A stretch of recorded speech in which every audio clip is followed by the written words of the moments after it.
नमस्कार फ्रेंड्स, रश्मी साटम्स रेसिपीजमध्ये मी रश्मी आपलं खूप खूप मनापासून स्वागत करते। आजची आपली रेसिपी आहे शेंगदाण्याचा कूट घालून गेलेली दुधी भोपळ्याची झणझणीत अशी रस्सेदार भाजी। शेंगदाण्याचा कूट घालून आज आपण दुधी भोपळ्याची भाजी तयार करतोय। आम्ही मालवणी आहोत आणि आमच्याकडे स्पेशली दुधी भोपळ्याची भाजी ही चणा डाळ घालून वाटण वगैरे घालून मालवणी मसाला घालून तयार केली जाते। पण शेंगदाण्याचा कूट घालून ही भाजी आपण लाल मिरची पावडर आणि बाकीचे मसाले घालून तयार करणार आहोत। तर ह्याचा पण जो स्वाद असतो, चव असते, खूप अफलातून अशी असते आणि अशा प्रकारे बनवलेली भाजी मला तर खूप आवडते। तर मी ज्या पद्धतीने बनवते त्या पद्धतीने तुमच्याबरोबर मी रेसिपी शेअर करते आहे, नक्कीच तुम्हाला आवडेल। तर सगळ्यात आधी मी इथे फोडणीसाठी तेल घेते। 2 टेबलस्पून इतकं तेल घ्यायचं आहे। खरं या भाजीला थोडंसं जास्त तेल असेल तर भाजी फार चविष्ट लागते। तेल गरम झाल्यानंतर आपल्याला यामध्ये घालायची आहे मोहरी आणि जिरं। तेल थोडंसं तापायला देऊया। तेल तापल्यावर अर्धा टीस्पून मोहरी घालायची आहे, अर्धा टीस्पून जिरं।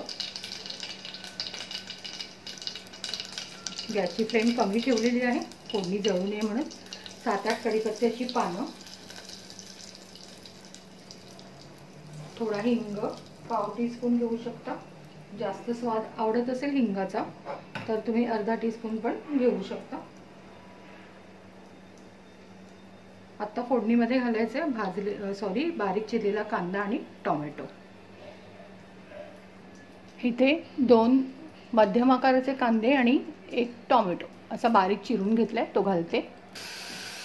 कांदा टोमॅटो घालून झाल्यानंतर फोडणीमध्ये छान परतून घ्यायचा आहे। कांदा मऊ व्हायला द्यायचा आहे, टोमॅटोही छान याच्यामध्ये सॉफ्ट झाला पाहिजे आणि मग त्यामध्ये आपण घालणार मसाले। मालवणी पद्धतीने करताना याच्यामध्ये हळद आणि मालवणी मसाला, जास्तीत जास्त थोडीशी गरम मसाला पावडर, एवढेच मसाले वापरले जातात। पण इथे मी असे वेगवेगळे मसाले वापरून ही भाजी तयार करणार आहे। खूप छान बनते, गरम गरम चपातीसोबत खूपच छान लागते। कांदा मऊ होत आलाय, टोमॅटो पण सॉफ्ट झालेला आहे, तर थोडीशी हळद घालायची आपल्याला। त्यानंतर घालते आहे लाल तिखट। जशी कमी अधिक तिखट भाजी तुम्हाला हवी असेल त्या हिशोबाने घालायचं आहे। तसं 1 टीस्पून लाल तिखट याच्यामध्ये मला पुरेसं आहे।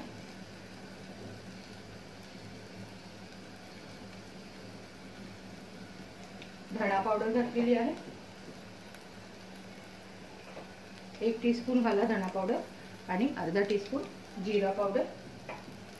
यामध्ये गरम मसाल्याचा वापर सुद्धा मी करणार आहे, पण तो भाजी जेव्हा आपण कुकरचं झाकण जेव्हा आपण लावणार भाजी शिजवण्यासाठी, कारण आपण ही कुकरमध्ये भाजी बनवते, त्यावेळेला आपल्याला गरम मसाला पावडर घालायची आहे। मसाले व्यवस्थित मिक्स करून घेऊया। गॅसची फ्लेम पुन्हा मी स्लो ठेवलेली आहे, कमी ठेवलेली आहे।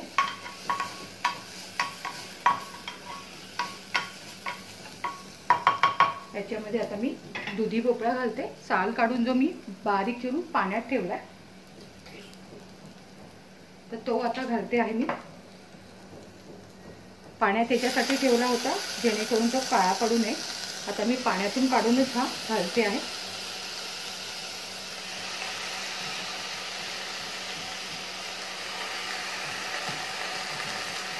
मी बघितलं खूप जण दुधी भोपळा खायला कंटाळा करतात। दुधी भोपळ्याची भाजी म्हटलं तर नाक मुरडलं जातं, पण भाज्या थोड्याशा वेगवेगळ्या पद्धतीने बनवल्या ना, न आवडणाऱ्या भाज्या तर खातात आवडीने। एकदा सवय व्हायला पाहिजे की काही जण न खाताच ठरवतात की छान नाही लागत भाजी। मी मुलांना नेहमी सांगत असते, तुम्ही आधी टेस्ट करा, खाऊन बघा आणि नंतर मग सांगा। खूपदा असं होतं की मुलांना ज्या भाज्या आवडत नाहीत त्या खाल्यानंतर आवडायला लागतात, म्हणून मुलांना निदान पोळीमध्ये भाजी घेऊन एक खास तरी जबरदस्तीने म्हणा किंवा प्रेमाने म्हणा खायला लावायचा। आणि चव कळल्याची आपल्याला कसं समजणार ना कोणता पदार्थ छान लागतोय नाही लागत। काही पदार्थ टेस्टला चांगले लागत नसले तरी आपल्या आरोग्यासाठी चांगले असतात, मग त्याचं महत्त्व पण पटवून द्यायला हवं। मुलांना समजावणं फार कठीण असतं, पण ऐकतात मुलं. जर चव आवडली, आपण जरा थोडासा वेगळा प्रकार केला, वेगळे मसाले वापरले, वेगळ्या पद्धतीने केलं, पदार्थ छान होतात. ते छान मी मिक्स करून घेतलेली आहे आता.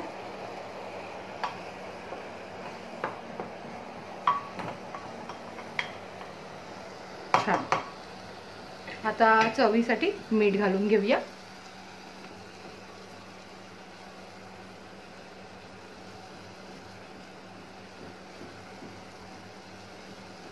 मीठ घातलं मी. मीठ घातल्यानंतर पुन्हा व्यवस्थित ढवळायचं. एवढ्या भाजीला अंदाजाने मीठ तुम्ही घाला तुमच्या पद्धतीने, जसं तुम्हाला घरी लागतं, कमी अधिक जे पण काही प्रमाण असेल. पण या भाजीमध्ये अर्धा टीस्पून मीठ बस होतं. आमच्या घरी बाबा आहेत, तर बाबांना खूप कमी मीठ लागतं, म्हणून मी याच्यामध्ये किंवा पूर्ण जे पदार्थ मी तुमच्यासमोर शेअर करत असते त्याच्यामध्ये मिठाचं प्रमाण कमीच ठेवते आणि तुम्हाला सांगते की तुम्ही तुमच्या अंदाजाने मिठाचा वापर करा. आता यात आपण कोथिंबीर घालूया. भाजीत मी खूप सारी कोथिंबीर घातलेली आहे.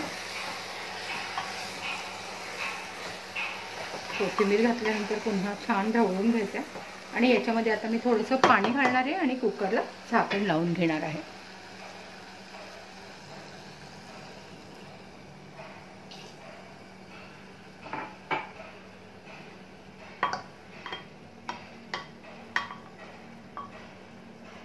भाजी थोडीशी पाण्यात बुडेल एवढं पाणी घातले मी. आणि आता यात घालते शेंगदाण्याचा कूट. आवडीप्रमाणे 2 ते 3 टेबलस्पून घालू शकता. खूप छान चव येते आणि थोडासा भाजीला दाटसरपणा पण येतो.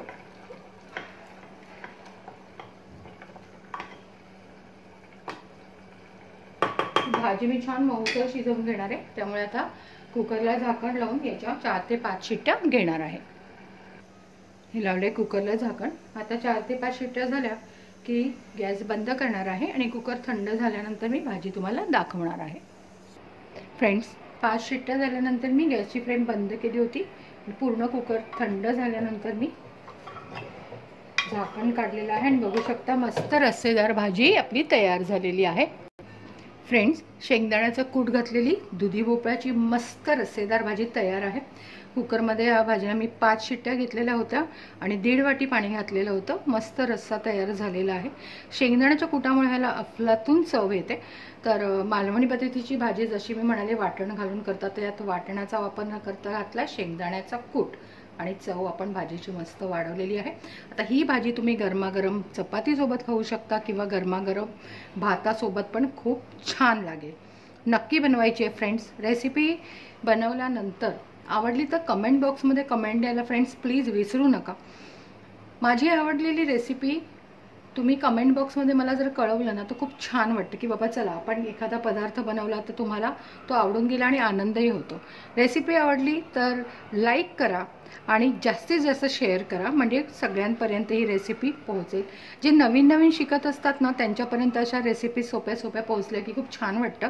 कारण आम्ही पण कुठून तरी अशी शून्यातूनच सुरुवात केलेली असते, हळूहळू शिकत जातो आणि माझी इच्छा असते की जे नवीन नवीन जेवण करायला शिकतात त्यांच्यापर्यंत ह्या रेसिपीज पोहोचाव्या. तर लाईक करून जास्तीत जास्त शेअर करा आणि जे पहिल्यांदा माझी रेसिपी बघतात आठवणीने माझं चॅनल सबस्क्राईब करा. बाजूला बेलचं चित्र दिसेल, ते बेल आयकन प्रेस करा, म्हणजे येणाऱ्या माझ्या ज्या रेसिपीज आहेत त्या सगळ्यांपर्यंत अगदी सहजतेने पोहोचतील जे बेल आयकन प्रेस करतात. तर आठवणीने बेल आयकन प्रेस करा. फ्रेंड्स, नक्की कमेंट बॉक्समध्ये कमेंट कळवा. मी कमेंट्सची वाट बघते आहे. धन्यवाद.